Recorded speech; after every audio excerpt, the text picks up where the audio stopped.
பாடி விட்டு காலை சிலிப்பிடும் தெரியல.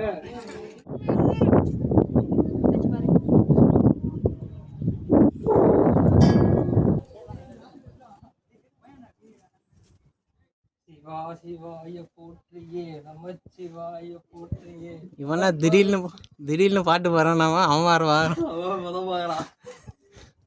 எதனா ஆயிடுச்சா? எப்படி எப்படி இருக்கு இந்த எக்ஸ்பீரியன்ஸு? அருமையாக்குது.